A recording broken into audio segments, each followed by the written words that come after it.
what I basically said to him was, it got to a point by me where I'd had enough data where I thought, do you know what? I don't really care if he gets better or not now, because there's enough negative data on his health for me to say that this ain't worth a show.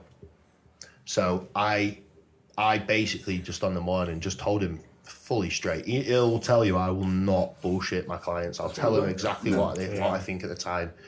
So I messaged him that morning and said, I'm going to tell you now, if this was my decision, I would not let you compete. Now, this means way too much to you, to allow somebody else to probably make that for you, probably. And you'll probably resent me if I make that for you. That could cause a bit of a... So I'm going to tell you straight, this is what I think, and I said what basically you've all said about his health. And a show is not worth... It's not fuck all. If it was an Olympia and you were going for your Olympia and you were going to win, you know, but this is a PCA show down the road from us now. Come on. He wants to be in this sport for how long? You know, how long do you want to be in it? Don't push the limits. Stop. Look at the signs. Take the signs. Move on. Yeah? That's what I suggested to him. That's what I said I want to do. And I think after literally sitting on that for a couple of hours and realising that I'd said that to him, originally he said he wants to push on. Didn't say no more. I said, okay, here's what we do then. As if I would to support his decision like I always will. Yeah. And he came back to me a couple of hours later and said, nah, I ain't going to do it. And I thought, you've sat and thought about what I've said, because you know that I would not make that decision for you or tell you what I thought unless it was serious. Yeah. But, I mean, again, that just comes down to how highly I respect Lou and his opinion, because obviously I know that when he's prepped me through all of his shows, and the same as he does with every client, it's their health that comes first. Like, don't get me wrong, you know, we all want to do the best that we can, and we all want to get up on stage, and we all want to go and showcase all our hard work. But at the end of the day, it's like you said, health comes first. But I know that, you know, it is a no bullshit approach. He'll tell me straight if he's got something to say, he'll say it. I can appreciate people like that. Do you know, people who will not, because if you push through the show, it would look better on you because he would have competed. But you sacrifice that in order. But not depends. It depends not necessarily, because obviously, you know myself. I've been very vocal on social media about how I am with my body, and now say no if I did, but something went wrong further down the line. Can I just quickly put in? I know this is rude. Sorry, mate. Yeah, do you know what I think the highlight to that is? Although whatever may make you seem better, it doesn't fucking make a difference what anyone else will think. Always make what the right call is for what your client is, regardless of however you're going to look. Yeah. When it's talking about someone's health, who gives a fuck? Make the call for them. You know and they know. That's all that matters. Yeah. So who cared? Because there would have been people who would have been selfish coaches and be like, you need to, you know, stop being a pussy. But like, they wouldn't have understood, because you have such a close relationship. You probably told things. We talk every day. Yeah. Even before I moved to Hull, we spoke every day. But it was tragic. Yeah. Obviously, he's a busy man. It's obvious you make time for each other a lot, because you know you've gone to move up here, and that's no small feat. And obviously you've moved up, you know, to chase your objectives and really get after it. So how has that been?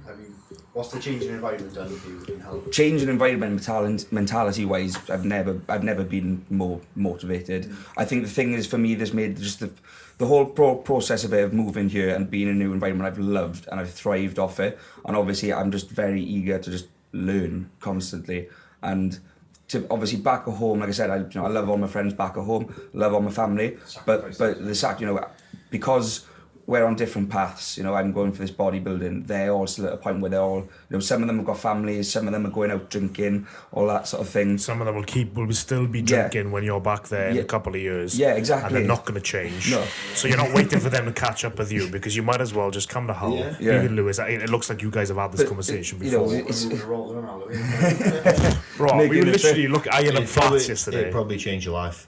Yeah. I wouldn't tell you that if it was bullshit. I don't even think you're saying that lightly either. All you need to look at, if I was bullshitting about that, why would look at the people that have? Do you think they would have if it was not worth that? Yeah. You don't really need to ask that. Because Rhys will tell you. I mean, you've never been to Leslie, but I mean, the only reason we live in Hull is because it's selfish for me why Rhys lives here, because obviously we have Freya. So we can't move her too far away from Grimsby, where her nana and stuff is. But it is close enough to go to Rotherham, so I thought it was a good kind of like junction. Not far from Sheffield either, which is a nice place. Yeah. But honestly, boys, like if it is like something that you genuinely love and you do like this industry and you feel as though you want to do something within it, it is the hub. I can see for a reason. That's not me to tell you to do something to do that. I'm just telling you. This is like bodybuilding HQ up north. Then. Yeah, no, yeah. I'm not. That's not me telling you to move there. I'm just telling you a fact, and everyone will tell you the same. And anyone that's been there and that's been involved with them people will tell you the same. Like it's the place to be. Yeah. Change. The thing is, change can be a catalyst for success as well. You know, some of the big. Was for me. Sorry. It was for me, I believe. Like you, for example, you've recently changed coaches as well. Yes. You were coached by Cuba, who is a pro himself. I'll grab the mic for this one. And he owns Ultraflex World, the gym which we went to yesterday. Actually, what a gym, boys! What a gym! The Ultraflex brand is off its class, but Ultraflex Rotherham was awesome, it was something. Yeah, intimidating. He's absolutely smashed it, hasn't he? Yeah. Yeah. But yeah, you were coached obviously by Cuba. Yeah, I haven't really spoken about this a lot. No? To be fair, no one knows. All right, so we're breaking some new ground. We are official podcast. Right, I'll get comfy. Do you want to get the cat? Breaking news headlines. No, me. Yeah, I have left Cuba just recently. Last few weeks. I'm now getting coached by Tom Hames, Evolution Training. On Instagram. I'm actually really enjoying that. Yeah. I'm happy with it. It's actually nothing. I mean, people are going to think there's a lot of drama. Why did you move from Cuba? I will outright say, because I've got nothing to go off yet, I've not worked with Tom for long enough, Cuba is probably, in my opinion, the best coach in the country. Right, so why have you left him then? Just for my own personal reasons, there are some things that I require at the moment with my own training and schedule that didn't allow with what Cuba would allow for me with my own. That was because I didn't suit him, not because anything wrong with his coaching. He couldn't accommodate your needs. That was not that he couldn't, more that I didn't suit what he thought would be best for me. Yeah. Because I didn't suit, that's my problem really. And the same with like timings and things like that in terms of when I wanted to compete and things like that maybe didn't align with what he felt would be best for me. And I wanted someone that maybe was on the same track as me in terms of we're on the same page when I should get my pro card, what I should do, what my future should be, X, Y, and Z. And because they stopped aligning with Cuba's, that's nothing to do with Cuba as a coach himself. Originally I didn't want to leave Cuba as a coach. You know, I'd still, it changes absolutely nothing between me and Cuba, and I'm sure Cuba would hopefully say the same.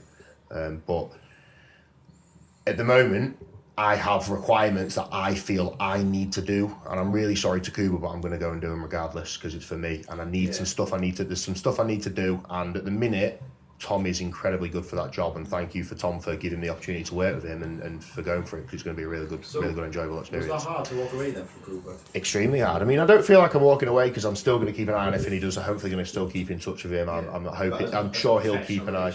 Yeah, it was because I feel like I am made by Cuba. I would attribute a hell of a lot of what I have successfully done in bodybuilding or achieved to Cuba. Yeah, I'll give him credit for a lot of it. Well, he's a fantastic bodybuilder.